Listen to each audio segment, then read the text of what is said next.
El 10 de abril de 1912, una multitud se reunió en una playa de Southampton para saludar al que en ese momento era el barco más grande y prestigioso del mundo, el RMS Titanic. El costo del boleto de salón de primera clase más caro era de $4,350. Eso es alrededor de $70,000 en dinero de hoy. Pero apenas 5 días después de zarpar, el barco fue tragado por el Océano Atlántico. Así que retrocedamos y volvamos a lo que realmente sucedió en esa fatídica noche. El capitán quería establecer un récord de velocidad para el viaje inaugural del barco y llegar temprano. El barco se consideraba insumergible, por lo que aceleró a fondo en las oscuras aguas del Ártico.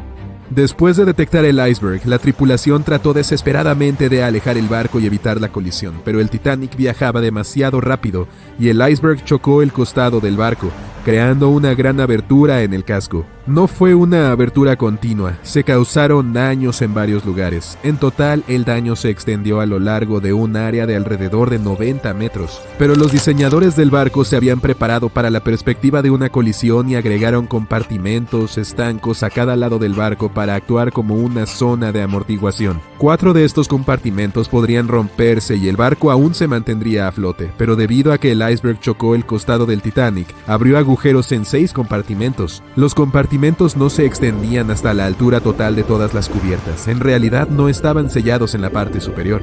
Es por eso por lo que cuando se inundaron más de 4, el agua sobrepasó la parte superior de los mamparos y llenó los compartimentos restantes, lo que provocó que el barco se hundiera en el océano. Piensa en ello como el agua que se derrama en una bandeja de cubitos de hielo. Pero si la colisión hubiese sido frontal, ¿se habría hundido igualmente? Los barcos están diseñados teniendo en cuenta posibles accidentes, y la mayoría de los barcos tienen mamparos de colisión en la proa.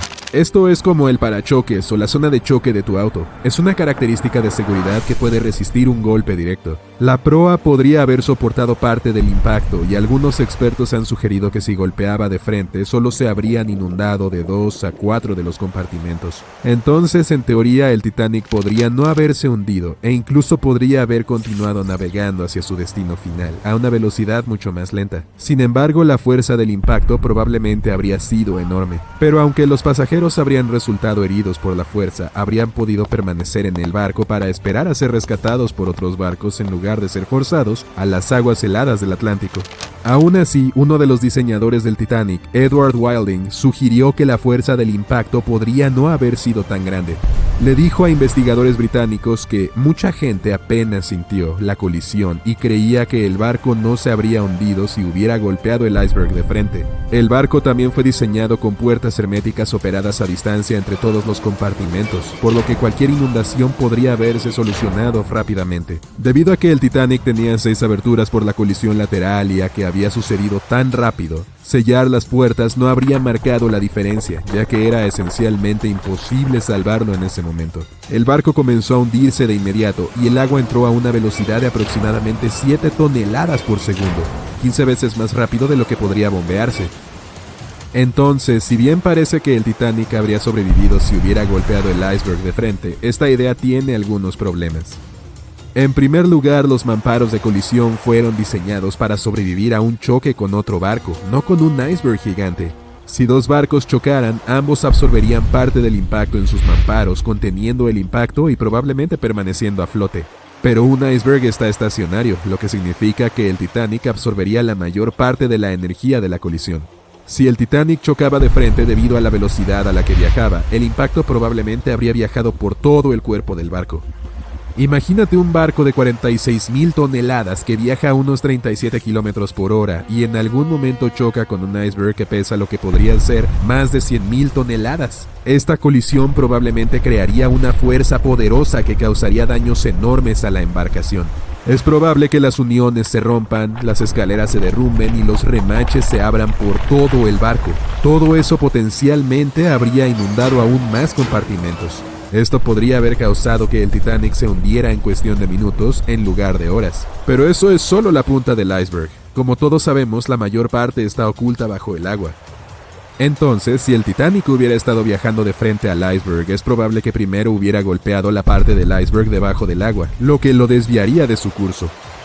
Golpear un iceberg no es como golpear una pared de ladrillos. En este caso, el hielo bajo el agua habría desgarrado el fondo del barco y causado daños en los costados. Los icebergs tampoco son objetos sólidos planos. Si ocurriera una colisión plana, el barco podría haberse mantenido a flote, pero los icebergs vienen en muchas formas y tamaños, desde cúpulas hasta cuñas. También se han realizado estudios sobre el acero utilizado para construir el Titanic y las pruebas muestran que el metal era unas 10 veces más frágil que el acero que usamos hoy. El barco se construyó antes de que comprendiéramos los efectos de las bajas temperaturas en el acero. El viejo acero utilizado para fabricar el casco no se doblaría frente a las temperaturas bajo cero, sino que se rompería. Las piezas recuperadas de las placas del casco del Titanic muestran que se hizo añicos con el impacto. Chocar de frente también causaría una parada muy severa y abrupta, por lo que incluso si el barco no se hubiera hundido, aún habría problemas importantes. Piensa en cuando de repente pisas los frenos de tu auto, o cuando el autobús se detiene mientras caminas por el pasillo y sales disparado hacia adelante. Los pasajeros habrían sido arrojados al otro lado del barco, y debido a que el accidente ocurrió de noche, la mayoría de las personas dormían, por lo que no podrían haberse preparado de manera efectiva para ningún tipo de impacto. Esto resultaría en lesiones para la mayoría de las personas a bordo. Sería especialmente malo para los que estaban en la parte delantera del barco, donde estaba el alojamiento para los bomberos, engrasadores e ingenieros fuera de servicio.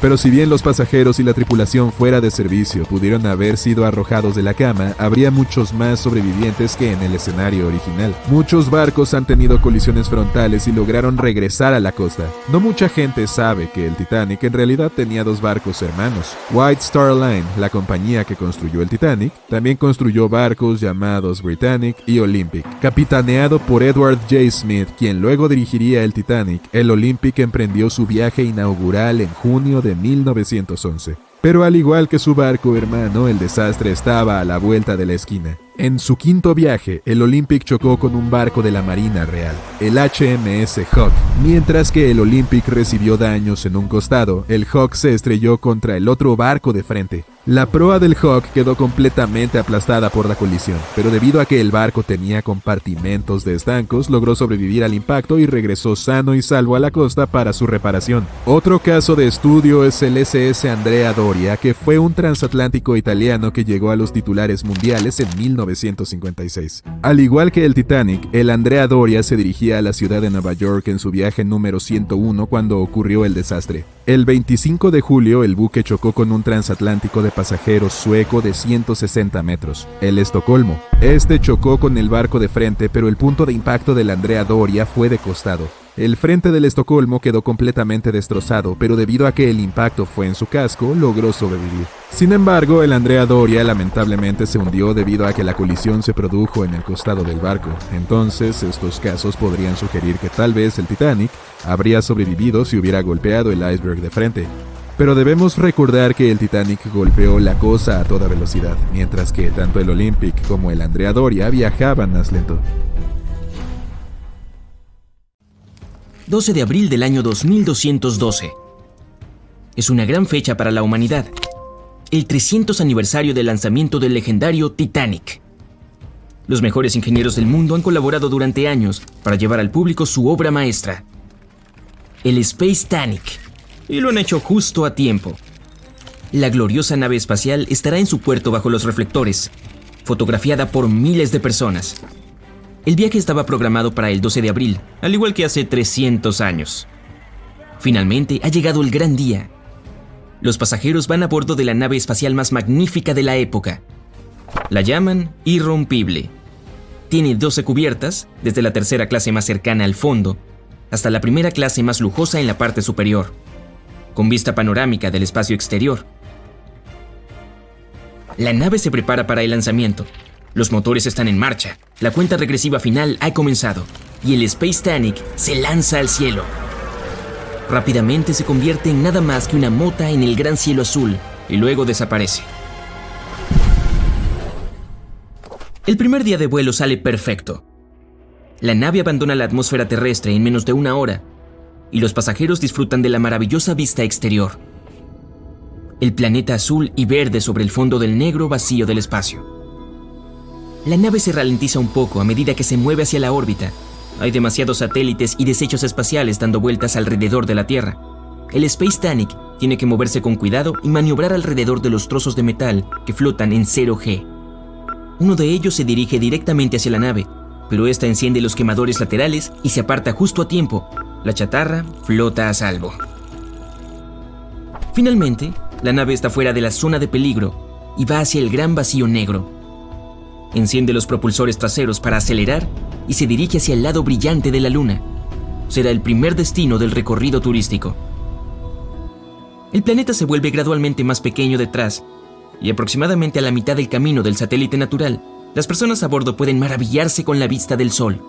La enorme bola de plasma ardiente es más grande y brillante que nunca en la oscuridad cósmica. De repente, el capitán de la nave hace un anuncio. Todos los pasajeros están invitados a las cubiertas del paseo marítimo para ver cómo se despliegan los paneles solares. La gente sale a mirar con asombro. Los paneles plateados y negros emergen lentamente de sus ranuras de contención y el Space Titanic finalmente toma su forma real. Cuando la energía del Sol comienza a fluir hacia la nave, los motores de empuje giran al mínimo. La nave espacial está ahora en modo de recolección de energía. Para que el viaje a Marte tome solo unos días, necesita hacer un salto de tránsito. En otras 5 horas, suena un segundo anuncio en todos los altavoces. La nave se acerca a la Luna y se invita a los pasajeros a mirar el satélite de cerca. El Space Titanic pasa a pocos miles de kilómetros y la Luna parece enorme. Todos los cráteres del satélite, incluso los más pequeños, son claramente visibles. El panorama es espectacular. La Luna se queda atrás y las luces de la nave se atenúan. No hay ningún cambio natural entre el día y la noche en el espacio, por lo que la tripulación monitorea el tiempo e imita el cambio. El día siguiente no promete nada de interés, ya que habrá una larga travesía entre la Luna y Marte. Los pasajeros se dirigen a sus camarotes para dormir.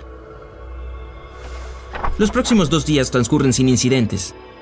En las cubiertas hay numerosos tipos de entretenimiento para los huéspedes, desde gimnasios y piscinas hasta salas de juegos y salones de baile. La gente deambula por las cubiertas del paseo marítimo, disfrutando de las serenas vistas del espacio. Nada presagia problemas. En el 4.º día, el capitán finalmente anuncia que el Space Titanic se está preparando para el salto de tránsito en 30 minutos. Cuando llega el momento, los pasajeros solo sienten un ligero tirón cuando la enorme nave salta a través del espacio-tiempo, entrando en las cercanías de Marte. Muchos pasajeros salen a mirar el planeta rojo, que ya es visible desde el abismo oscuro. El recorrido está entrando en su etapa final, pero el aterrizaje solo está planeado para altas horas de la noche. A las 11 p.m., cuando la mayoría de los pasajeros ya estaban en sus camas, el Space Titanic comienza las maniobras finales. Tiene que hacer una pequeña rotonda sobre Marte, porque el puerto está al otro lado del planeta. El vuelo está llegando a su fin. Solo quedan un par de horas antes de aterrizar. La nave está en órbita al otro lado de Marte. Todo está tranquilo, demasiado silencioso. De pronto, un enorme boom golpea todo el Space Titanic, tirando a las personas dormidas de sus camas. Las luces de emergencia parpadeantes se encienden, todos están confundidos, pero el capitán no hace ningún anuncio. Y solo aquellos que han estado en la cubierta de paseo, del lado del estribor, notan el horrible detalle. El ala delantera derecha ha sido arrancada y los pasa a toda velocidad hacia la popa. Presionando sus rostros contra el cristal, esforzándose por mirar el casco, ven un gran corte cerca del costado de la nave. El Space Titanic se estremece de nuevo y trozos de metal salen volando por el enorme agujero. La nave pierde rápidamente la presurización. Mientras tanto, el ala rota golpeó la popa y deja otro corte. Los mecanismos en el compartimiento del motor comienzan a desmoronarse y son arrastrados hacia el espacio. La nave gime y se detiene, suspendida a miles de kilómetros sobre Marte. Por fin, el capitán anuncia a través del intercomunicador que el Space Titanic ha chocado inesperadamente con un asteroide rebelde. Se pide a todos los pasajeros que se dirijan a sus respectivas cubiertas para la evacuación. En 1 hora, todas las cápsulas de rescate están ocupadas y listas para ser desplegadas. Pero cerca de 1/3 de los pasajeros todavía están a bordo. Resulta que muchas de las cápsulas volaron en la colisión. La historia parece repetirse. El capitán todavía ordena desplegar las cápsulas, y salen de los tanques de contención, dejando atrás a cientos de personas. Algunos se fueron sin sus familiares, sin saber qué destino les esperaba. Las cápsulas flotan en el espacio durante unos segundos y luego encienden sus motores de empuje, dirigiéndose a la superficie de Marte. Otra orden del capitán: que todos bajen a sus camarotes y se pongan los trajes presurizados que están debajo de la cama. Mientras los pasajeros se apresuran a cumplir, el Space Titanic envía señales de socorro a Marte y a todos los que se encuentran en las inmediaciones. A 100.000 kilómetros de distancia, una gran nave comercial, Leonia, recibe la señal y se apresura a ayudar. Los crujidos y gemidos a bordo del Space Titanic se vuelven cada vez más frenéticos. La gente está sentada en silencio en sus cabinas. Hay silencio a bordo, excepto por los sonidos de la nave que se desintegra lentamente. Y luego, de repente, un fuerte chasquido resuena en todo el Space Titanic y la nave se rompe en dos. Una fractura gigantesca va de arriba a abajo, casi a la perfección, a la mitad de las cubiertas. El vidrio presurizado que cubre las cubiertas del paseo se rompe en millones de pedazos que se alejan lentamente. Con las cubiertas despresurizadas, las personas y las cosas son arrastradas al espacio exterior. Por fortuna, todos los pasajeros y la tripulación están usando sus trajes según lo ordenado, pero solo tienen cerca de 1 hora antes de que se les acabe el oxígeno.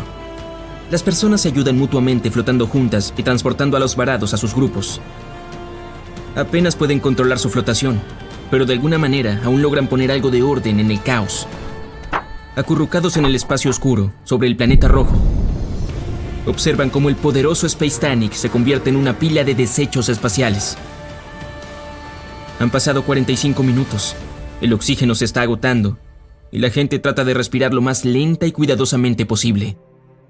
Todavía no hay ayuda a la vista y se están preparando para lo peor. Pero entonces, uno de ellos comienza a saludar y señalar en algún lugar. Es un punto brillante, apenas diferente de las estrellas en el espacio lejano, que se acerca cada segundo. Y en 5 minutos, la gente aliviada ve una nave espacial que se acerca a toda velocidad. El Leonia llegó justo a tiempo para salvar el día. Rápidamente, pero sin prisa, la tripulación del Leonia reúne a todos los que flotan en el espacio alrededor de los restos del Space Titanic y los lleva a bordo de su nave. El último de los supervivientes solo tenía suficiente oxígeno para 3 minutos más. En unas pocas horas, el Leonia aterriza a salvo en el principal puerto de Marte. Los periódicos lo llamaron el día en que el Titanic se hundió nuevamente. Cuando el Titanic comenzó su fatídico viaje, pesaba unas 52.000 toneladas. Ahora, ¿cómo lo llevaron al agua en primer lugar? Paso 1. Encontrar toneladas de jabón y grasa natural. Paso 2. Tirarlo por toda la rampa frente al Titanic como una monstruosa resbaladilla de agua.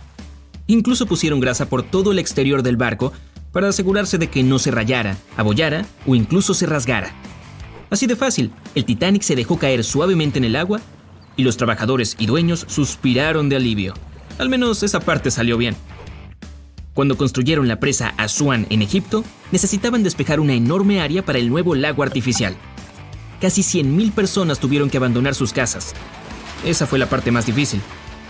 Los ingenieros ahora tenían que tratar de mover 2 enormes templos del antiguo Egipto, o se perderían bajo el agua para siempre. ¿La solución? Miles de ingenieros y constructores. Los templos fueron construidos en una montaña, así que primero tuvieron que separarlos usando excavadoras y martillos mecánicos. Luego tuvieron que desmontarlo todo como un enorme proyecto de Lego. Estatuas, techos, paredes, esculturas, un bonito conjunto de Lego. Luego cortaron los templos en trozos del tamaño de un bocado, más de 1.000 de ellos. Cada uno pesaba lo mismo que 3 elefantes. Entonces, ¿dónde lo juntaron todo de nuevo? En la misma montaña, solo 61 metros más arriba. Tomó 5 años y unos $300 millones en dinero actual. Creo que hasta los faraones habrían estado impresionados. Ahora, digamos que tienes sed, así que tomas un vaso de agua. Pero, ¿de dónde proviene esa agua? En Arabia Saudita, del agua salada. Solo necesitan sacar la sal y no hay problema. Eso requiere de un evaporador. La máquina del país lleva agua dulce a 300.000 personas. Nada mal para tanto desierto. El evaporador pesa 5.000 toneladas y es bastante grande, como 10 canchas de baloncesto. Contrataron un barco especial para llevarlo de Vietnam a Arabia Saudita, Pero incluso eso era demasiado pequeño. Después de hacer el barco un poco más grande y de un exitoso viaje a través del continente, el evaporador finalmente aterrizó en el Medio Oriente. Luego fue fácil, solo tomaron 30 tractores remolques y lo jalaron. Bastante impresionante, pero la cosa más grande que se ha movido en la Tierra es mucho más grande. Saluda a la plataforma de producción de gas Troll A de Noruega. Pesa más que el Titanic y es mucho más alta que el Empire State Building. Pero los ingenieros no estaban asustados, a pesar de que tenían que arrastrar la cosa a 193 kilómetros de la orilla. Engancharon 10 poderosos barcos y lo jalaron durante una semana. La fabricación de esa cosa costó $1,000 millones, así que tuvieron que ser cuidadosos. Los barcos, de hecho, jalaban en todas las direcciones para mantenerlo estable y luego lentamente se dirigían al mar. Una vez allí, sus 4 poderosas patas fueron aseguradas con concreto, algo así como lo que se usaría para construir 200,000 casas. Esa parte del mar puede ser bastante difícil, así que tenían que asegurarse de que no se moviera en absoluto. El gas natural puede incendiarse, incluso en el medio del mar. Tienes que mudarte fuera de la ciudad, pero estás acostumbrado a tu casa, tu gran cocina, tu acogedora chimenea. No hay problema. Lleva tu casa contigo. Hace unos 500 años, un arquitecto italiano estaba construyendo el edificio de la administración local de la ciudad. Pero el campanario de la iglesia local se interponía. La solución: tomar la torre y moverla.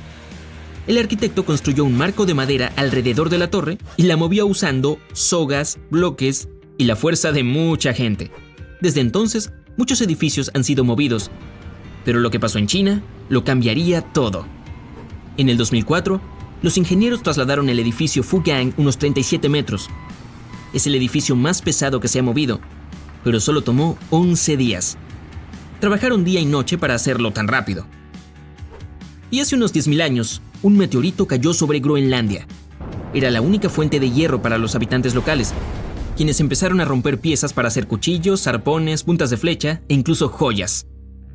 Hablando de buena suerte. Con el tiempo, los lugareños dividieron el meteorito llamado Cape York en un montón de piezas. El explorador del Ártico, Robert Peary, quería traer la pieza más grande a los Estados Unidos. Pero, ¿cómo se mueven 30 toneladas de roca espacial sin camiones o carreteras pavimentadas? Además, estamos en 1897 y con un frío glacial. Le tomó 3 años, pero lo logró. Terminó construyendo un ferrocarril con una plataforma especial para llevarla a la orilla más cercana. Fue el primer y último ferrocarril de Groenlandia. Peary vendió el meteorito por $40,000. Hoy en día eso sería cerca de $1,000,000. En el 2012, el artista Michael Heiser erigió una roca de 340 toneladas sobre la entrada del Museo de Arte del Condado de Los Ángeles. Se llamaba Levitated Mass. Instalarla fue fácil, llevarla ahí, no tanto. Tuvieron que usar un remolque de 88 metros y 6 camiones diferentes. Solo condujeron de noche, 160 kilómetros a través de 22 ciudades. La parte más loca, acabó costando $10 millones. El barco sueco Vasa, construido hace unos 400 años, era casi una celebridad. La gente se asombraba por su tamaño, su hermosa decoración y sus esculturas de oro. La primera vez que salió al mar, se hundió. ¿Por qué? Una ráfaga de viento. Ups. De todos modos, hace unos 80 años, decidieron sacarlo. Un plan era llenarlo con pelotas de ping-pong y congelarlo en un bloque de hielo. Pero en cambio, solo ataron algunas cuerdas alrededor y usaron 18 elevadores para arrastrarlo por el fondo marino hasta un área más superficial. Desde ahí fue bastante fácil levantarlo. Estaba hecho principalmente de madera, no mucho metal. El barco sobrevivió bastante bien gracias al agua del mar fría e incluso flotó por sí mismo. El transbordador Endeavour voló 25 misiones al espacio y en el 2012 la NASA decidió que merecía un descanso. Su hogar de retiro sería el California Science Center. El enorme orbitador fue cargado en remolques y conducido a través de Los Ángeles a la increíble velocidad de 3,2 kilómetros por hora. Fue la primera y probablemente la última vez que una nave espacial atravesó una gran ciudad. Tuvieron que despejar un camino bastante grande y terminaron cortando un montón de cosas molestas como postes de luz, semáforos, líneas eléctricas, incluso más de 400 árboles. Pero no te preocupes, recaudaron mucho dinero con todo esto, lo suficiente para plantar más de 800 árboles nuevos. La Estatua de la Libertad no fue construida en los Estados Unidos, sino en Francia. Después de 9 años de duro trabajo y una importante cantidad de cobre y hierro, estaba lista para ser entregada al país como muestra de amistad.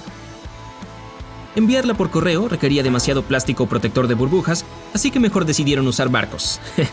La estatua fue cortada en 350 pedazos, cargada en cajas y enviada a Nueva York. Y les tomó 4 meses ensamblar todas las piezas de nuevo. Muy a la Humpty Dumpty. Les presento a Beggar 288, una excavadora autopropulsada y el mayor transporte terrestre del planeta. Esta bestia puede desplazar lo equivalente a miles de carros en tierra al día. Terminó el trabajo en una cantera y tuvo que pasar a otra. Desmontarla, transportarla y volverla a montar habría sido ridículo. Así que solo se condujo hasta ahí. Le llevó 3 semanas y solo se movió a 0,8 kilómetros por hora. Para evitar que destrozara todo por donde pasaba, los ingenieros se adelantaron, plantando hierba y cubriendo los caminos con grava y tierra. Ahora estás caminando por una calle en Francia. Ves un par de cafés, tal vez una buena pastelería, y la turbina de gas más grande del mundo llamada Harriet. ¿Su trabajo? Mantener las luces encendidas en más de 700.000 hogares franceses. Esta gigantesca turbina pesa tanto como 2 aviones grandes y tuvo que viajar por Francia, Alemania, Bélgica y los Países Bajos. Ya se me antojó viajar. La Gran Pirámide de Giza en Egipto está compuesta por más de 2 millones de enormes bloques de piedra. Sin remolques ni tractores, solo un poco de buena potencia muscular a la antigua. Cada bloque pesa más de 2,5 toneladas. Eso es como 30 yo. Estos tipos ni siquiera tenían metales fuertes como el hierro o el acero. Usaban principalmente trozos de madera y martillos de piedra. John miraba incrédulo mientras se alejaba en un trozo de madera. En las gélidas aguas del Ártico, se iba lentamente. Contempló el barco en el que había trabajado y vivido mientras elevaba su enorme proa hacia el cielo. Y luego se partió por la mitad, provocando un sonido que solo un rayo podría reproducir. Consternado y aturdido, creía que él, y solo él, conocía la oscura verdad que se escondía tras la desaparición del insumergible barco, el Titanic. 5 días antes, mientras este zarpaba en su viaje inaugural, John trabajaba duro junto con sus compañeros en la carbonera, almacenando el carbón para alimentar el poderoso horno del Titanic. Habían abastecido y almacenado más de lo que John había visto en cualquier otro barco en el que hubiera trabajado. Pero este era el Titanic, el más grande que jamás había surcado los mares. En él, nunca podía haber demasiado carbón. Cuando salieron de Belfast y se dirigieron a Southampton, hubo un gran estruendo bajo la cubierta que pasó desapercibido. El horno rugía y las turbinas giraban, empujando el Titanic hacia adelante a un ritmo acelerado. La tripulación vitoreaba mientras el buque avanzaba, sin percatarse del fuerte ruido concerniente. Al llegar a Southampton, Greg subió a bordo entre otros cientos de pasajeros. Con 13 años en el mar, su amplia experiencia incluía el papel de contramaestre en 6 barcos anteriores. Preparado para un nuevo reto a bordo del mayor navío jamás construido, estaba deseando afrontar el siguiente desafío de su carrera. Greg venía con una gran experiencia, especialmente en la navegación por el Ártico. Su papel era vital dentro de la tripulación, conocer los mares que rodean el Polo Norte. Sería un vigía clave cuando se dispusieran a cruzar la peligrosa trayectoria del Callejón de los Icebergs. Greg tenía algunas preocupaciones con respecto al viaje. La órbita de la Tierra estaba notablemente cerca del Sol y de la Luna, lo que provocaba mareas más altas. Esto haría que los icebergs fueran más prominentes, alejándolos más hacia la ruta del Titanic en su viaje a Nueva York. Al evaluar la torre de vigilancia e inspeccionar el equipo disponible, Greg no encontró binoculares. Esto le preocupó, pero los marineros se limitaron a reírse de él. «Si en la cubierta faltan cubitos de hielo, seguro que atravesamos un iceberg para reabastecernos», se rió un marinero. Greg no compartía este sentimiento. Ansioso por saber por qué los habían dejado sin equipo en una función tan vital en el barco, Greg preguntó más. Lamentablemente, el oficial que tenía las llaves del armario de suministro de binoculares había sido apartado de la tripulación en el último momento. Greg no podía creer que se hubiera pasado por alto algo tan importante. Para un barco tan poderoso y con tanta gente a bordo, cruzando en una ruta particularmente peligrosa, esto no tenía sentido. Pero como no quería ser multado por irrumpir en la propiedad del barco, Greg lo dejó pasar, esperando que no necesitaran los binoculares. Al final, si se detectaban icebergs, se haría una llamada de aviso al capitán, informando de cualquier preocupación. Poco sabía Greg que se había recibido un aviso, notificando los peligros que aguardaban Pero el telegrama no llevaba el título requerido, que aseguraría la entrega directa al capitán. Así que la advertencia crítica se pasó por alto. John y su tripulación bajo cubierta se prepararon para la partida, avivando los motores. Notó una esencia de escape espesa, demasiado pesada para lo que se esperaría de los hornos. La tripulación buscó por todas las cubiertas inferiores. Tras una búsqueda exhaustiva, consiguieron localizar la causa del escape. Se trataba de un montón de carbón encendido dentro de una carbonera. Se desconocía cuándo se había encendido, pero era evidente que una acumulación de carbón había estado ardiendo, aumentando lentamente de tamaño. La cantidad de carbón ardiendo era preocupante. Se dio la alarma, alertando a un oficial para que revisara el asunto. Este evaluó los daños y confirmó al capitán que se consideraba poco preocupante, ya que solo se habían producido daños menores. John no estaba seguro de esta evaluación, ya que sabía que en los espacios confinados rodeados de mamparos de hierro, se produce un ambiente de horno que intensifica el calor con el tiempo. El Titanic avanzaba con fuerza, lo que no tenía sentido para John, ya que acababan de salir de Southampton. Estaba seguro de que habrían dado la vuelta. John y su tripulación recibieron la orden de echar el carbón ya encendido en el horno y seguir paleando, hasta contener todo el contenido humeante. Era una tarea posible y minuciosa que podía llevar todo el viaje. La continua entrada de carbón haría que las turbinas girasen en un ritmo constante y acelerado. No para lo que fue diseñado el Titanic. Fue concebido como un lujoso transatlántico de pasajeros y no para batir récords de velocidad. Sin embargo, la tripulación encontraría entusiasmo, no solo en reconocer al Titanic como el insumergible, sino también como el más rápido. John y su tripulación continuaron paleando el carbón en el horno durante varios días. La temperatura dentro de la proa era cada vez más caliente. El calor contenido en el mamparo era tan intenso que se debilitaban las costuras de las paredes de hierro y los remaches. 2 días más, solo 2 días más. John se reía, tratando de levantar el ánimo de sus compañeros mientras trabajaban sin descanso. Pero mientras todos reían, bromeaban y esperaban con ansias llegar a tierra firme, se acercaban, sin saberlo, a su destino. El Titanic avanzaba a toda velocidad por el tranquilo mar. Greg miró hacia adelante, arriba en la torre de vigilancia, manteniéndose alerta, ya que ahora estaban en territorio de icebergs. A pesar de que el camino estaba despejado, podían producirse falsos horizontes, lo que creaba confusión sobre lo lejos que estaban realmente los objetos en la distancia.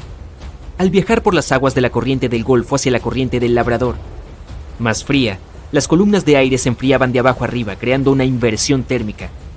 Esta presión de aire increíblemente alta aseguraba la ausencia de niebla, proporcionando una visión aparentemente clara.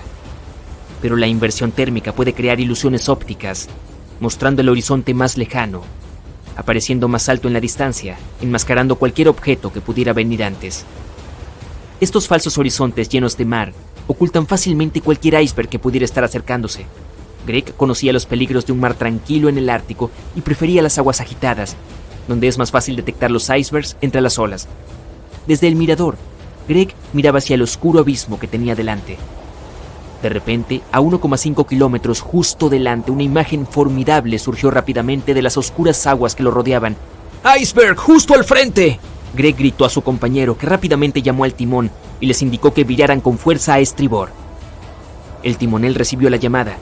En el calor del momento, giró el timón en sentido contrario a las agujas del reloj. Entonces se dio cuenta de que había girado el timón en el sentido equivocado y se puso rápidamente en la dirección contraria. El barco se dirigió hacia el iceberg, virando a babor y reduciendo la velocidad. Aunque hubo un retraso en el giro del timón, la corta distancia desde la señal y el ritmo rápido con el que navegaban puede que no hayan supuesto ninguna diferencia. A medida que se acercaban al iceberg, parecía que lo iban a perder, pero más del 87% de este estaba bajo el agua. Y cuando se acercaron al costado, el hielo oculto debajo golpeó la proa de babor, perforando el costado del casco con un desgarro de 1 metro cuadrado. El barco se agitó y todos a bordo se dieron cuenta de que algo estaba mal. Entre la confusión y el miedo, no se dieron cuenta de los daños. Mientras se orientaban, 6 de los 16 compartimientos se llenaban rápidamente de agua de mar. El casco solo podía soportar que se llenaran 4 compartimientos antes de hundirse. El tiempo corría mientras el Titanic descendía a las profundidades. El debilitado mamparo con pilares y remaches de acero calentados se rompió bajo la presión y el repentino cambio de temperatura del agua helada. Se dio la orden de abandonar el barco. Se prepararon los botes salvavidas para ser liberados mientras enviaban señales de ayuda a los barcos cercanos. El operador de radio estaba sentado, llamando constantemente a un barco cercano que había estado en contacto con el Titanic recientemente. Hubo una comunicación constante con este barco durante los últimos días, proporcionando avisos de icebergs desde que el Titanic partió de Southampton. El último mensaje de advertencia recibido fue hace apenas una hora. Al recibir el último aviso, el operador respondió ignorantemente «cállate», dando por sentado que sus avisos de icebergs no tenían sentido. Tras esta desafortunada respuesta, el barco apagó su radio y guardó silencio. El barco más cercano que respondía a sus señales de socorro se encontraba a 800 kilómetros de distancia, demasiado lejos para prestar ayuda a tiempo. Hubo innumerables errores que causaron el final acuático del Titanic, ya fuera por contribución directa o por pura ignorancia. El más trágico de ellos fue el número de personas a bordo del barco, 2.224. Solo había suficientes botes salvavidas para rescatar a 1.178, apenas la mitad de la gente. Te sientas en la cama, pones los pies en el suelo y sientes el agua fría. Sales corriendo del camarote y te encuentras en un largo pasillo. El líquido te llega hasta las rodillas. La gente se pone los chalecos salvavidas y corre hacia las escaleras. Corres tras ellos y te encuentras con el caos. El agua está por todas partes. Una mujer resbala en las escaleras y se cae. La ayudas a levantarse. La gente te empuja desde todas partes. Todos intentan subir las escaleras. Hay más agua detrás de ti. La cabina que acabas de dejar está completamente inundada. Unos segundos más y el nivel del agua subirá por encima de tu cabeza. Afortunadamente, todos logran salir. La cubierta superior se rompe. El enorme barco se inclina hacia un lado. El sonido de la madera al romperse, el rechinar del hierro y los gritos de la gente se mezclan con la música tocada con los violines de varios músicos. Te diriges a los botes salvavidas y sientes que estás escalando una montaña. No hay botes salvavidas disponibles, pero encuentras un chaleco. Toda la proa del barco se ha hundido bajo el agua. Estás al borde de la popa y decides saltar. Esperas a que el barco se hunda más en el agua para que la distancia entre tú y la superficie del océano se reduzca. Finalmente brincas y te encuentras en el agua helada. Está a 2 grados Celsius. No es suficiente para congelar el océano, pero sí para convertir en hielo un charco en la carretera. Te cuesta respirar por el frío. Observas cómo se hunde uno de los barcos más majestuosos e insumergibles de la historia. Dentro de 1 hora y media, llegará otro transatlántico y rescatará a todos los supervivientes. Pero antes, tienes que manejar esta situación de alguna manera. 90 minutos para sobrevivir la noche en las aguas heladas del océano Atlántico, entre el caos, los gritos y la desesperación. Solo una cosa puede ser aún peor: los tiburones. Todo el mundo conoce la historia del Titanic. ¿Qué pasaría si los sobrevivientes hubieran notado aletas de tiburón entre los restos? En teoría, podría haber ocurrido. Escenario 1. Los sonidos del choque y las vibraciones en el agua podrían atraer a los grandes tiburones blancos. Ellos nadan en las frías aguas del océano Atlántico, donde ocurrió el desastre. Son unos de los depredadores más peligrosos del planeta. Son grandes, rápidos, fuertes y sus 300 dientes cerrados están afilados como una cuchilla, alineados en varias filas. Y ahora ves unas aletas triangulares que sobresalen del agua. Rápidamente te rodean a ti y a los demás. Te agarras a un trozo de madera flotante que queda en el barco para subirte a él. La fría temperatura aprisiona tus movimientos y tus manos resbalan.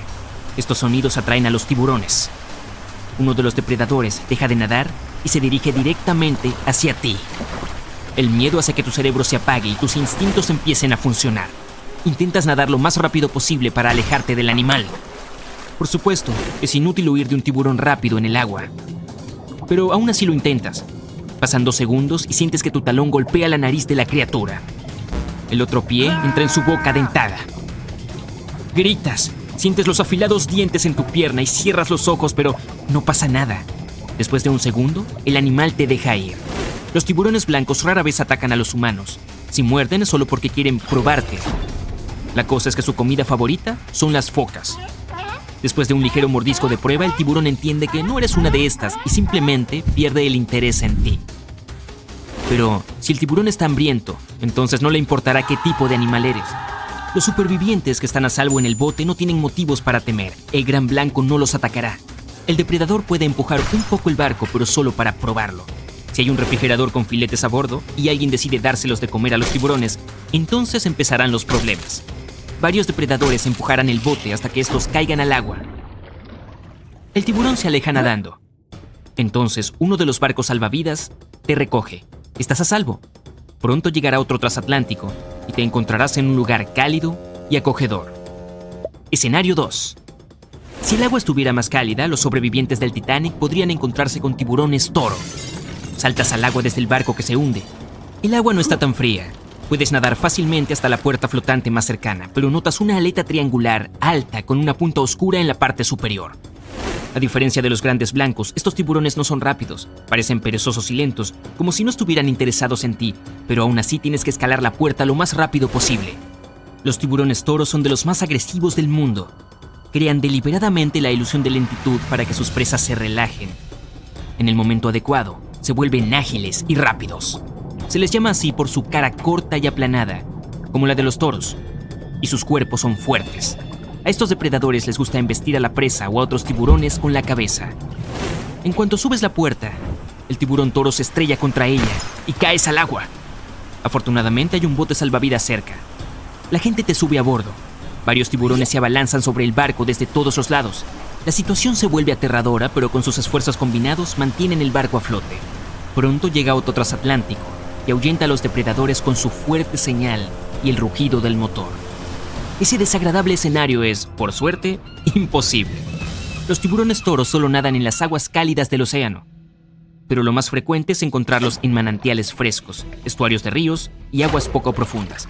Por eso es tan frecuente verlos cerca de las playas. Lee siempre sobre el lugar donde vas a nadar antes de meterte en el agua. El tercer y más probable escenario. Te lanzas al agua, está helada otra vez y te cuesta moverte por el frío. Tu chaleco salvavidas te mantiene perfectamente en la superficie. Las luces del Titanic que se hunde iluminan un poco el agua. Y en la negra profundidad infinita, notas lo que parece un gran bloque de piedra. Un pez antiguo, el tiburón más majestuoso del mundo, está nadando cerca de ti. Es un tiburón de Groenlandia. Nadan incluso en las aguas del Ártico, así que no temen las frías temperaturas del Atlántico Norte. Este enorme depredador es más grande que un auto. Cada año su longitud aumenta 1 centímetro. Es una suerte verlo, ya que es uno de los tiburones más raros de todo el mundo. Afortunadamente tiene un carácter dócil y no te atacará. Toda la cocina del Titanic puede estar flotando en el agua y atraer a estas criaturas. Son lentos, pacíficos y viejos. La edad del tiburón de Groenlandia puede alcanzar los 400 años. Este animal se considera adulto 150 años después de su nacimiento. El que estás viendo ahora en 1912 puede haber sido testigo de la época dorada de los piratas con sables, loros y parches en los ojos. ¡Rar! Y es muy posible que el mismo tiburón que vio el desastre del Titanic siga vivo en 2021 y deambule lentamente por las frías aguas del océano Atlántico. En todos los escenarios has conseguido escapar.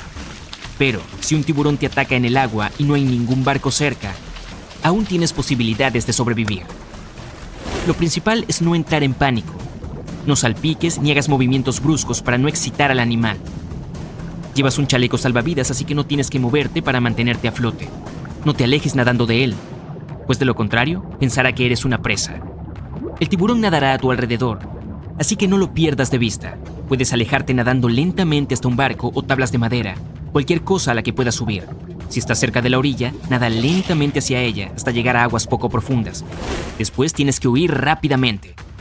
Pero ten cuidado, el tiburón puede llegar a atraparte, así que no lo pierdas de vista en ningún momento.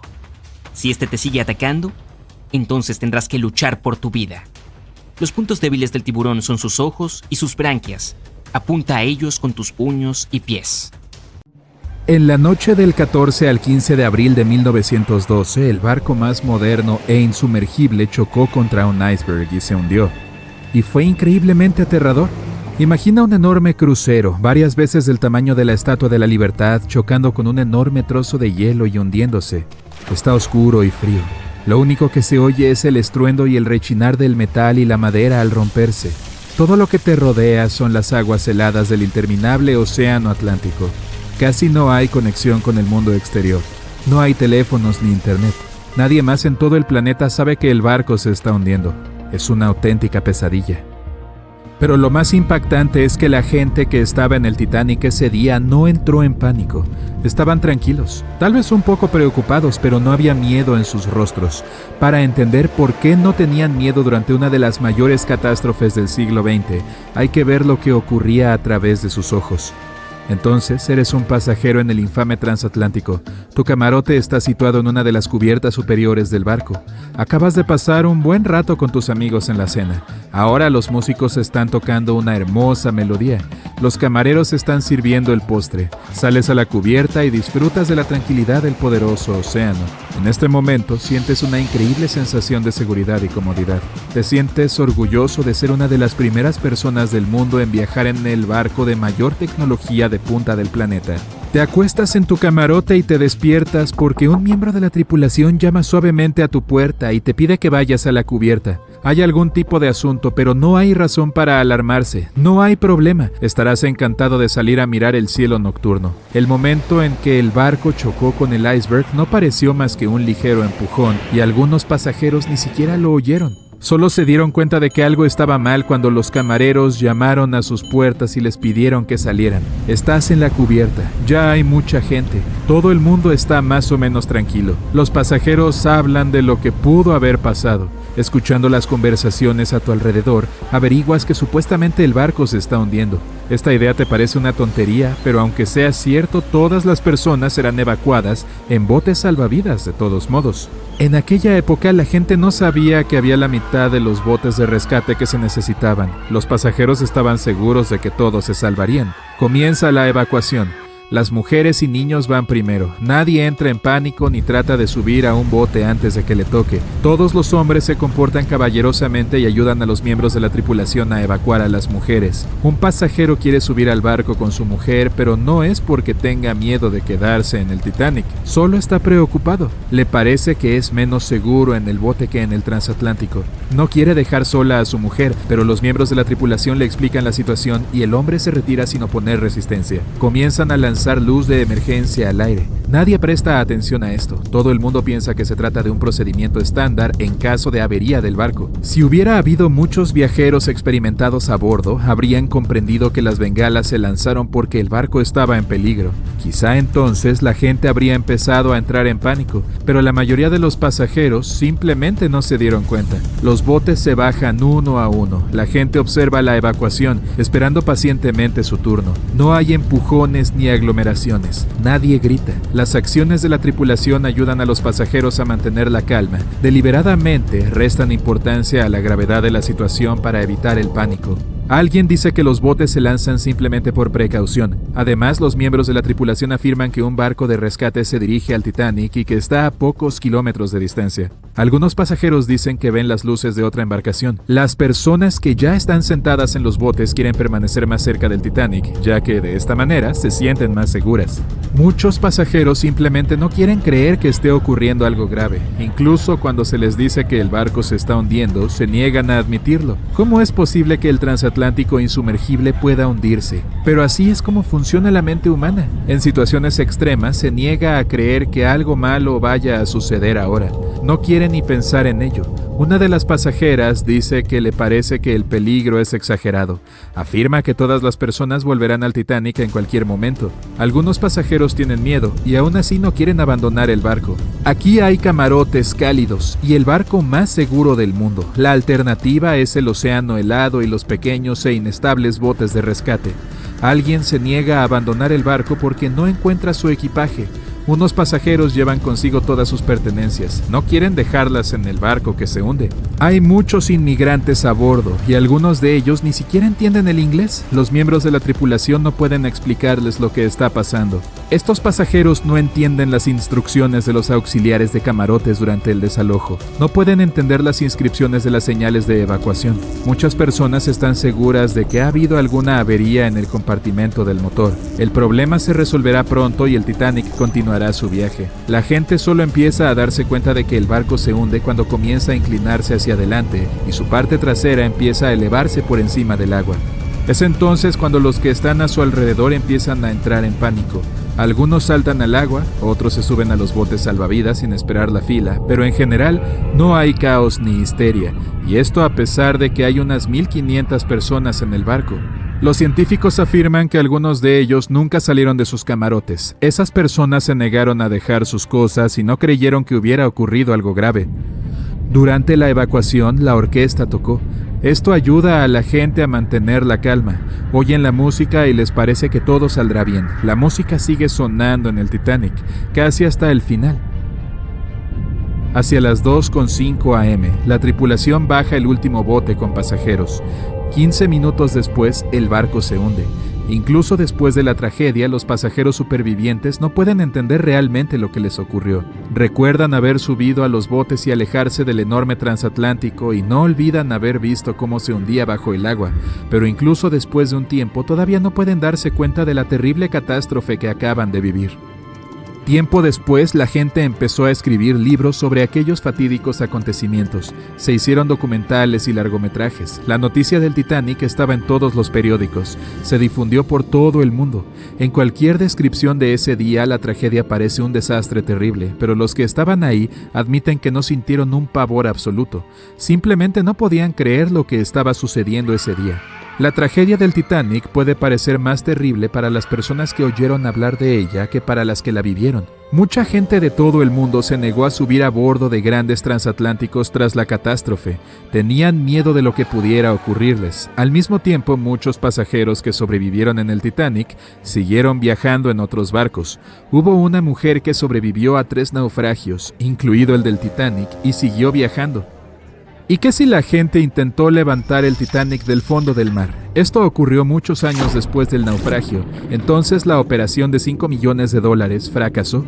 Las eslingas de nylon fueron atadas a una gran parte del barco hundido. Los otros extremos de estas se conectaron a motores diésel. Para toda la operación se utilizó un mini submarino. Un trozo del Titanic, que pesaba 21 toneladas, estaba siendo extraído cuando una de las eslingas se rompió, y entonces, uno a uno, los demás cables comenzaron a romperse también. El enorme pedazo del barco volvió a caer al fondo del mar. Para entonces, los participantes en la operación de rescate se habían quedado sin reserva de alimentos, y como la costa más cercana estaba bastante lejos, decidieron no hacer otro intento. A las 11:40 p.m., el Titanic hizo contacto con un iceberg en el Océano Atlántico Norte. Se encontraron y restauraron muchos artefactos, como partes del barco, joyas y platos, por nombrar algunos. La embarcación tardó aproximadamente 3 horas en sumergirse por completo en las remotas aguas heladas. La noche era fría y muy viva. La orquesta tocaba música y encantaba a los invitados a bordo. Todos estaban emocionados de llegar a los Estados Unidos. Todavía se consideraba una hazaña increíble que un barco cruzara el Atlántico en 1912. Pero a medida que avanzaba el día, había una atmósfera de fatalidad inminente para el capitán y su tripulación. Sin embargo, nadie más lo sintió. Les parecía que nada podía salir mal y que esta sería otra noche normal. Para ellos, el Titanic era insumergible. Lo último que piensas cuando piensas en el Titanic es en la tripulación del correo. Sí, había carteros a bordo entregando correo a los Estados Unidos. Puede parecer una ocupación bastante mundana, pero había que pasar una prueba muy dura para ser aceptado a bordo. Y solo unos pocos candidatos principales calificarían, y esos pocos serían preseleccionados y aceptados. John Starr March, estadounidense, era uno de estos carteros que ganaba entre $1,000 y $1,500 al año trabajando en el Titanic. En 1912, esto se consideraba mucho dinero. No formaban oficialmente parte de la tripulación del barco, ya que la tripulación del correo estaba ubicada cerca de los cuartos de tercera clase, pero dada su influencia y resistencia, finalmente fueron trasladados y se les dio un comedor privado. March consiguió este trabajo porque necesitaba el dinero para mantener a su familia. Encontró una manera perfecta de ganar mucho dinero trabajando en un gran barco que cruzaba el océano. Tenía 51 años en ese momento y venía de Nueva Jersey. Lamentablemente, él estaba a bordo cuando el barco se hundió y no logró sobrevivir. Pero recuperaron un reloj de bolsillo que nos da una pequeña idea de lo que sucedió esa fatídica noche. Es una caja de oro grabada con filigrana y tiene una leyenda que dice que fue hecha por Elgin National Watch Company. A primera vista pensarías que esta sería una antigüedad bastante genial sobre la chimenea, Pero hay algunos detalles inusuales al respecto. Hay señales obvias de que el agua se filtró debajo del vidrio y los brazos negros del reloj indican que la hora es exactamente la 1:27. Nos deja preguntándonos por qué el reloj se detuvo a esta hora precisa. ¿Qué estaba haciendo su dueño? Los empleados del correo estaban operando una instalación de clasificación de correo eficiente y en pleno funcionamiento a bordo del Titanic. Esto no era algo que vendría a menudo en un crucero, ya que los transatlánticos típicos usan bolsas de correo cerradas para transportar el correo de un puerto a otro. Pero la instalación de clasificación de correo en el Titanic permitía a los pasajeros enviar postales cada vez que el barco atracaba en zonas de tránsito en Irlanda y Francia. Según los informes, la gente comenzó a regresar a sus habitaciones alrededor de las 11 p.m., pero algunos de ellos todavía estaban dando vueltas y disfrutando de la noche. Los 5 carteros estaban celebrando el cumpleaños de un colega en su comedor separado. 5 minutos antes del impacto, los miembros de la tripulación vieron el iceberg y tocaron la campana 3 veces como advertencia de que había algo delante del barco. Dieron órdenes para que el Titanic se moviera hacia la izquierda, o como dicen en el negocio, girar a estribor, para hacer que los motores retrocedieran, pero no fue suficiente para evitar el gran impacto. A las 11:40 p.m., el Titanic chocó contra el iceberg y estalló el desastre en el interior. No solo el agua se filtró y finalmente hundió el barco, sino el pánico y el caos entre los pasajeros y los miembros de la tripulación.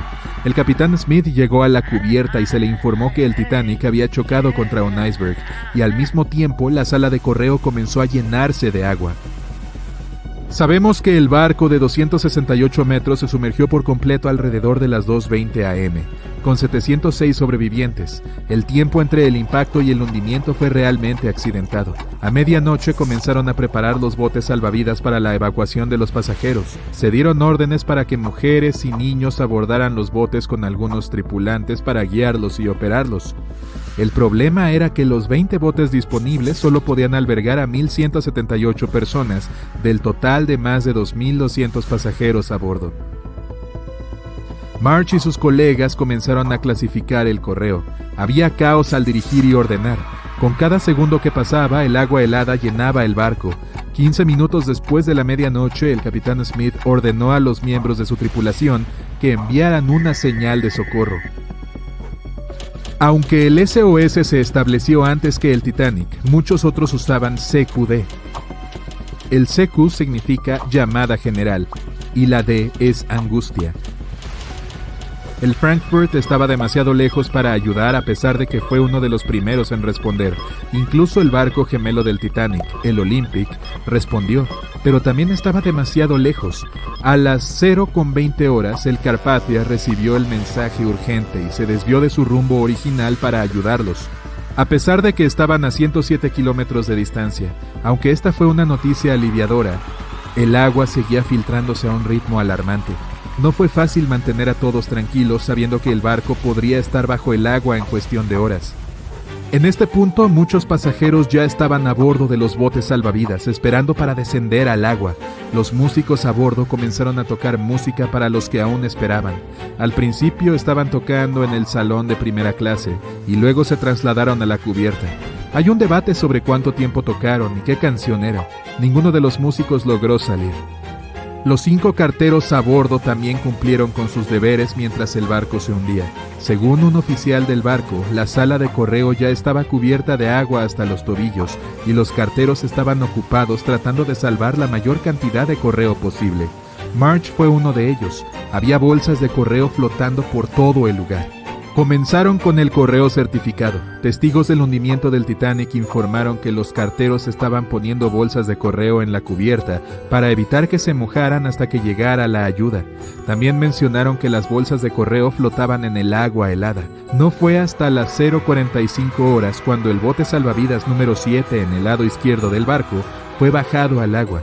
A pesar de que tenía espacio para aproximadamente 65 personas, solo 27 personas estaban adentro. Muchos de los botes de seguridad llevaban menos pasajeros que su capacidad máxima permitida. A la tripulación le preocupaba que los barcos volcaran si había tanta gente en ellos.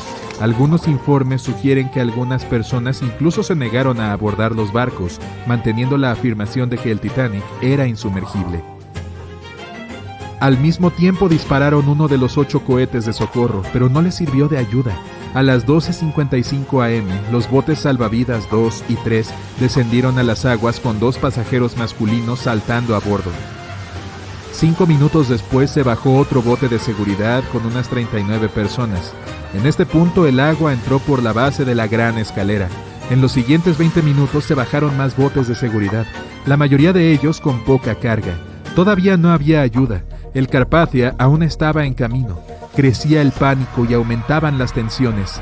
Hubo mucha ira por las personas que se quedaron atrás. Alrededor de la 1:30 am, las cosas estaban saliendo de control. Se detuvo el embarque organizado de pasajeros a los botes. El reloj de March se detuvo 3 minutos antes, lo que podría significar que él era parte de la pelea entre los miembros de la tripulación y los pasajeros. El Carpathia tardó 3 horas en llegar. March no estaba entre los sobrevivientes. Su reloj resultó ser uno de los hallazgos esenciales en los restos del Titanic. Finalmente fue devuelto a las 2 hijas de March y ahora está en una de las colecciones del Museo Postal Nacional. March fue un hombre que hizo lo que tenía que hacer en las peores circunstancias. El tiempo era un bien preciado para las personas a bordo del barco, y este reloj resultó valioso para aprender más sobre las historias trágicas, pero inspiradoras, del Titanic. Todos lloramos al ver la desgarradora despedida de Jack y Rose en Titanic. ¡Uy, spoiler! Lo siento, pero las historias reales del hundimiento del famoso barco no fueron menos conmovedoras. Joseph LaRoche nació en 1886 en Haití, en el seno de una familia acomodada. Creció sin papá, pero su madre era una mujer que se había hecho a sí misma y una respetada comerciante. Su tío era la cabeza de su país. Joseph hablaba con fluidez francés, criollo haitiano e inglés. A los 15 años, Joseph se dio cuenta de que quería ser ingeniero, pero no había escuelas de ingeniería en Haití, así que se trasladó a Francia para formarse. El viaje tardó la friolera de 83 días. Todavía en sus años de alumnos, Joseph conoció a Juliette en un suburbio de París a través de un mentor. Pronto se hicieron amigos y luego en algo mucho más grande. La pareja decidió casarse. Solo había un problema. Joseph no había podido encontrar un trabajo cualificado y bien pagado, ni siquiera después de haber terminado sus estudios, debido a la discriminación racial. Pero el inteligente joven se dio cuenta de que podía hacerlo mejor. Además, necesitaba mantener a su creciente familia. Su tercer niño estaba en camino. En Haití, su tío le prometió que lo ayudaría a encontrar empleo como profesor de matemáticas. Su madre estaba encantada de que su hijo y su familia pudieran vivir en Haití. Les compró billetes de primera clase para el transatlántico francés La France, como regalo de reencuentro, pero esa embarcación tenía normas muy extrañas que separaban a los padres de sus hijos en las comidas. Los LaRoche no querían abandonar a sus niños y hacerlos sentir tristes en un viaje a través del océano. Así que decidieron cambiar sus billetes de primera clase para el La France por unos de segunda clase para el viaje inaugural del RMS Titanic. Este estaba de moda y en él no se separaba a las familias, así que les pareció un buen negocio. Planeaban cambiar a otro barco en Nueva York que los llevaría directamente a su destino en Haití. La familia embarcó en el Titanic el 10 de abril de 1912 en Cherburgo. Disponían de 3 días para disfrutar de los lujosos camarotes, un comedor, una biblioteca y 3 cubiertas de paseo al aire libre a disposición de los pasajeros de segunda clase. Juliette envió una carta a su padre desde la última escala del Titanic en Queenstown, Irlanda. En ella le contaba que estaban más que contentos con el alojamiento. Tenían 2 literas en su camarote y un sofá que se convertía en cama para los miembros más jóvenes de la familia. La familia hizo amistad con unos simpáticos copasajeros con los que habían viajado desde París. Creía que eran los únicos franceses a bordo, así que se sentaron juntos a comer. Juliette mencionó que habían pasado tiempo juntos en la cubierta del transatlántico. También escribió que la gente de a bordo era amable, aunque algunas fuentes afirman que la familia había sido blanco de muchas miradas maliciosas, chistes y comentarios. La noche del 14 de abril, su emocionante viaje llegó a un abrupto final. A pesar de que los operadores inalámbricos del Titanic habían recibido advertencias de buques cercanos sobre la presencia de hielo a la deriva, el transatlántico siguió avanzando a toda máquina. Eran alrededor de las 11:40 de la noche cuando el casco del Titanic chocó con un iceberg a unos 595 kilómetros de la costa de Terranova. La embarcación, prácticamente insumergible, estaba muy mal equipada con botes salvavidas, suficientes solo para la mitad de sus 2.200 pasajeros. El barco más cercano que podía rescatarlos, el Carpathia, estaba demasiado lejos para prestar ayuda. Un camarero despertó a los LaRoche y los llevó a los botes salvavidas, según recordó Juliette más tarde. Como no hablaba inglés, todo lo que estaba ocurriendo le parecía aún más aterrador. Poco después de medianoche, la tripulación recibió la orden de dar prioridad a las mujeres y a los niños a la hora de embarcar en los botes salvavidas. Juliette recordó más tarde que se había desatado un pánico terrible porque la gente se empujaba para conseguir un asiento en ellos. En algún momento, sintió que habían apartado a su hija mayor y la habían arrojado al abismo. Minutos después, se había unido a su Simón en el mismo vacío. Así pues, Juliette, embarazada, y sus 2 hijas consiguieron lugar en el bote salvavidas número 14, pero tuvieron que despedirse de Joseph mientras la embarcación se adentraba en el mar. Él envolvió a Juliette con su abrigo y prometió subir a otro bote salvavidas para volver a verla a ella y a sus hijas en Nueva York. Joseph LaRoche, de 25 años, no consiguió ser fiel a su palabra. En un par de horas, el Titanic se hundió bajo las aguas, llevándose la vida de casi 1.500 personas con él. Joseph fue una de ellas. Juliette y las niñas formaban parte de los 700 supervivientes que fueron rescatados por el transatlántico Carpathia varias horas después. Cuando llegaron a Nueva York, buscaron entre la multitud con la esperanza de volver a ver a Joseph. Cuando se hizo evidente que no lo encontrarían, les llegó el momento de decidir qué hacer y a dónde ir. Sin tener ningún conocimiento de inglés ni dinero, ya que este se había hundido con el barco, Juliette consiguió sobrevivir en América solo 3 semanas y después no tuvo más remedio que volver a Francia. El tío de Joseph ya no pudo ayudarlas, pero otros habían acabado con su vida 4 meses después de la tragedia del Titanic. En diciembre de 1912, Juliette dio a luz a un hijo al que llamó Joseph en honor a su padre. Durante el resto de su vida, no pudo superar la pérdida de su amado esposo. Por eso no le gustaba hablar de lo que había ocurrido en el Titanic. Incluso les dijo a sus hijos que no lo mencionaran. En 1995, un miembro de la Sociedad Histórica del Titanic entrevistó a Louise. Era la última niña, LaRoche, que quedaba y la última superviviente francesa del hundimiento. Y fue entonces cuando el mundo conoció esta desgarradora historia, la cual inspiró algunas obras de teatro y artículos. Sin embargo, nunca recibió la misma atención que las anécdotas de otros pasajeros.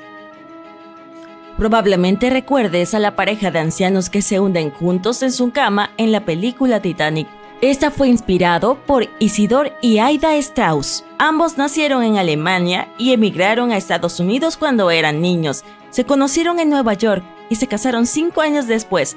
Isidor montó con su hermano un negocio de loza y porcelana que creció hasta convertirse en el departamento de cristalería de Macy's y los hizo multimillonarios. Él y Aida eran muy conocidos en Nueva York no solo por su riqueza y caridad, sino también por su amor y devoción mutuos.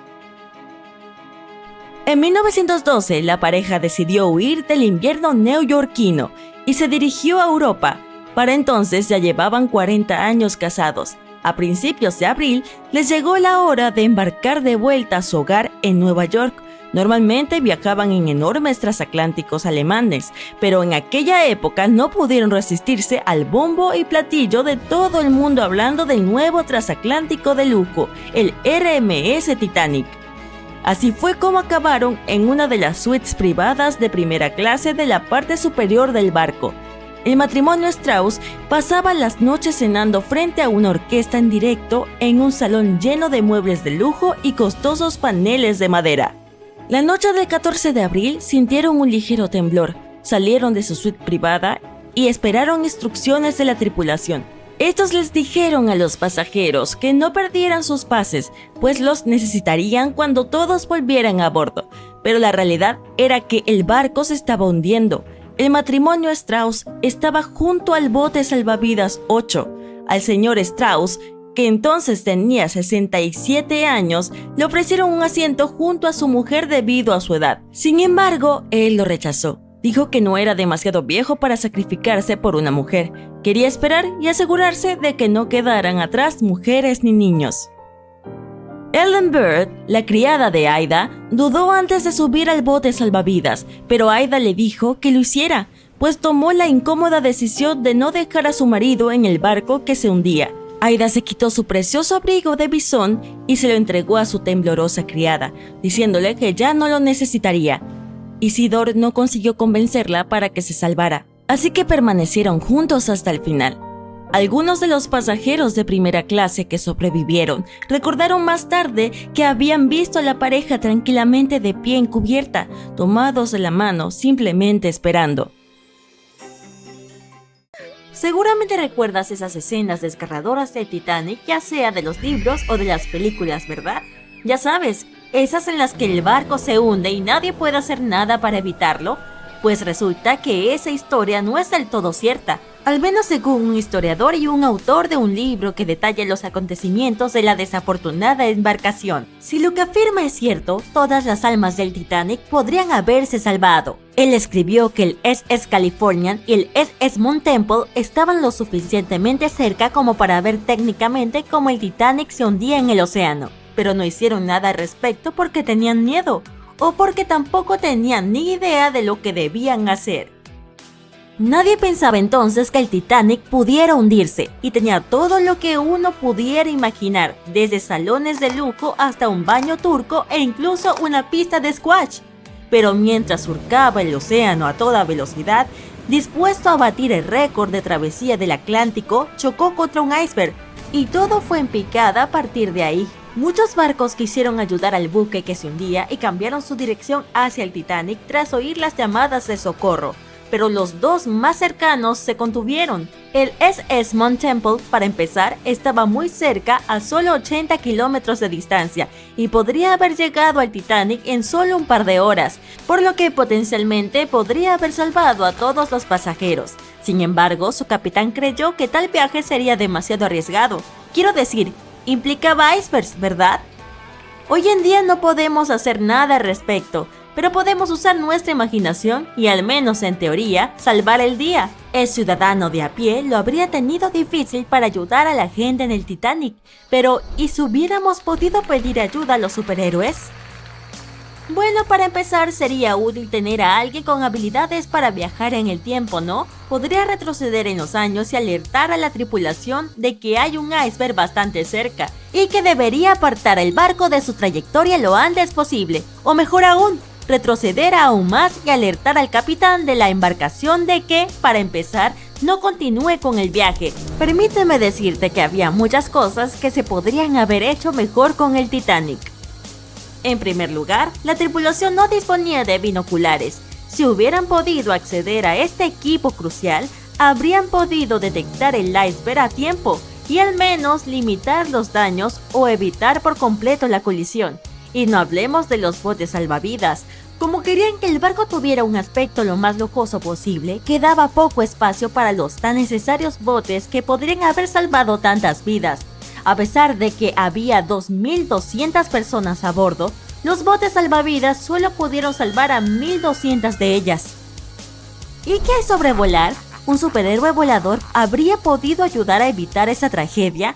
Yo apostaría que sí. Para empezar, este podría haber inspeccionado la zona, especialmente durante la noche, cuando hay poca visibilidad.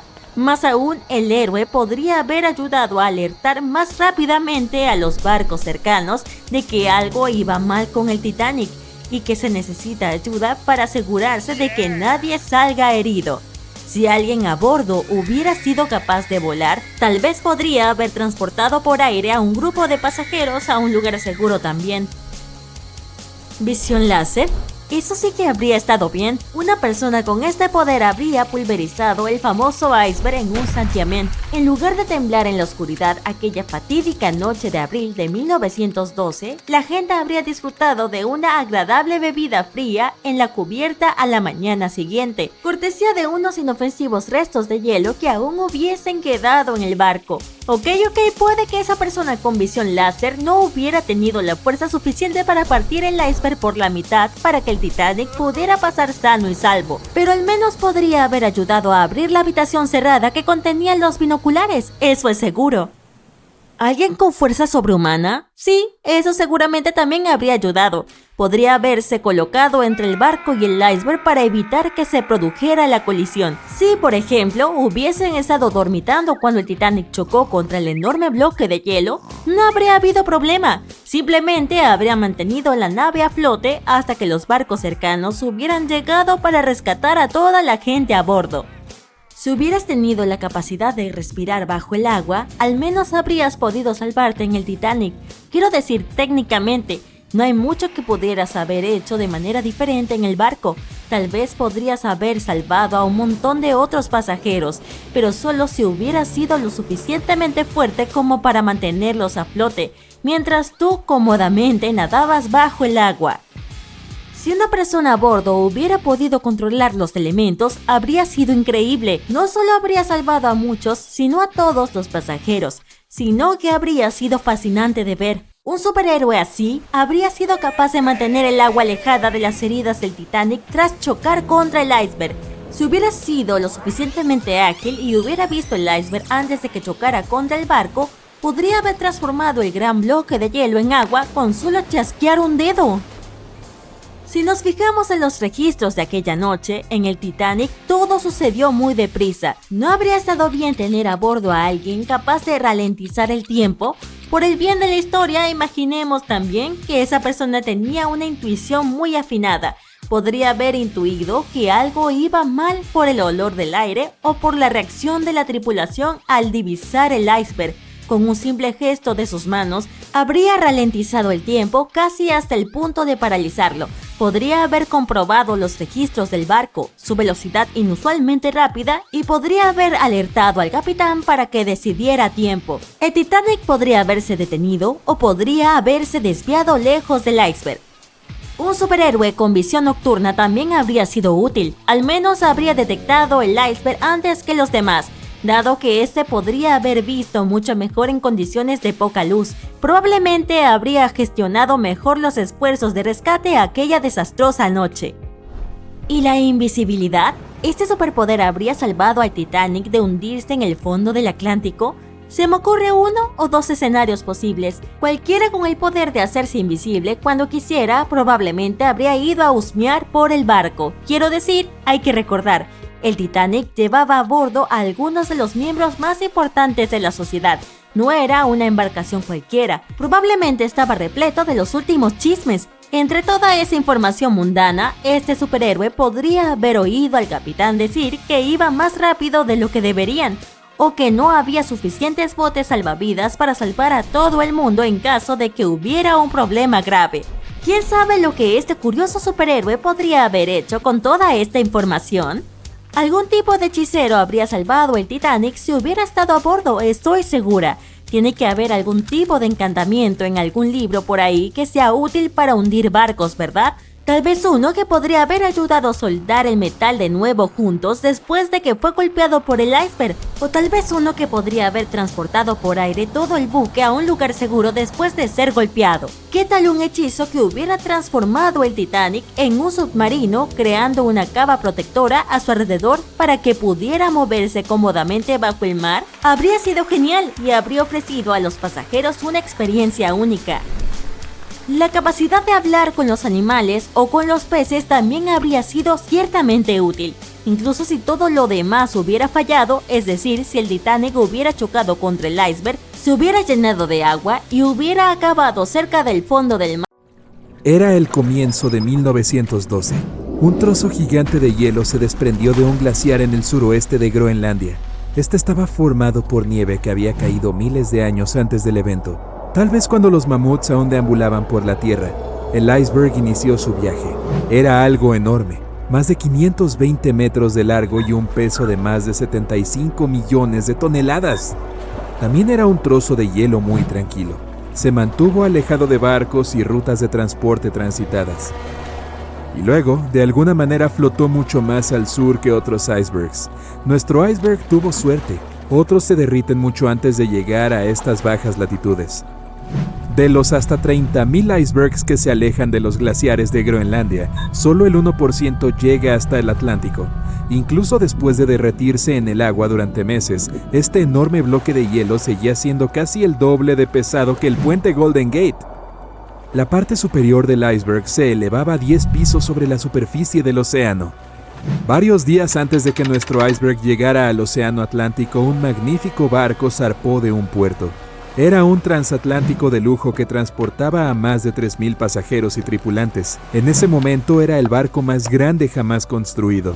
Era el Titanic. La colisión ocurrió el 14 de abril, cuando el barco estaba en el Atlántico Norte, a 600 kilómetros de Terranova.